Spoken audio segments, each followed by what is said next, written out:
Someone was asking about judgment. And so often in spirituality, I'll talk about it too. That talk about, the perils of in judgment. When I talk about judgment, I'm really talking about judgmentalism.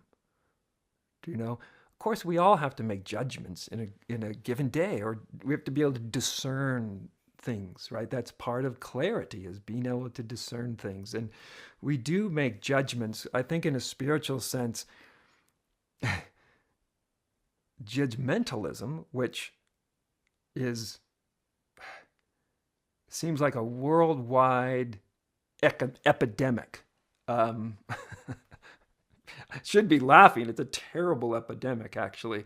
Just judgment rampant, just judgmentalism, right? Everywhere. And so we're just encouraged, what do you think about this or that or that or that? And judgments, and then we have technology to empower our judgments out into the world, and that just becomes a chaotic mess, which it is right now. It doesn't become a chaotic mess. It is a chaotic mess when we individually or collectively get way too attached to our judgments.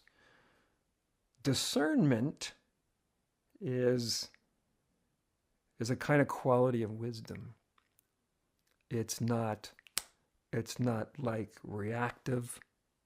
It's just that ability to size up a situation with a kind of dispassion, and then we can see something more clearly in it, right? When we're emotionally all invested, it's hard to see clearly. Even if we think we're seeing clearly, it's very challenging then to actually see clearly. So again, we don't want to take a lot of these teachings as like an end point, like non-judgmentalism. If we took that as an end point, then we can never come up with a judgment or a discernment in our lives, which would be, just tremendously disabling.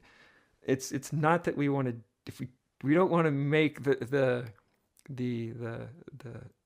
practice as the goal. It's necessarily, right? So,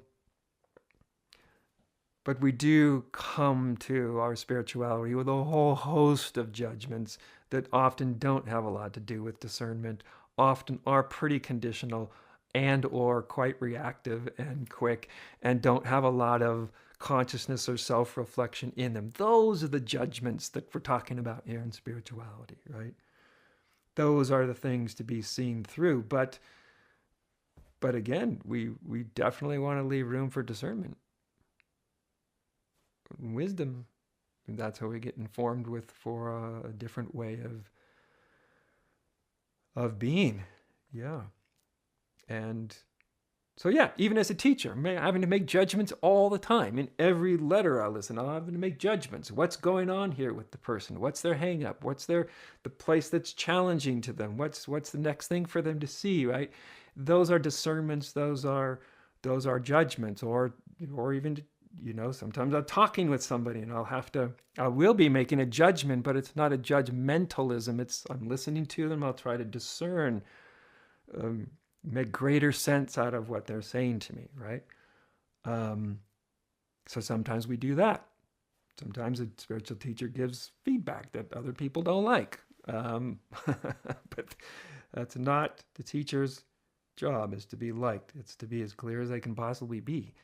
I think if we do that with great consistency and some compassion and love in our heart, we're probably going to be fairly liked, but nonetheless.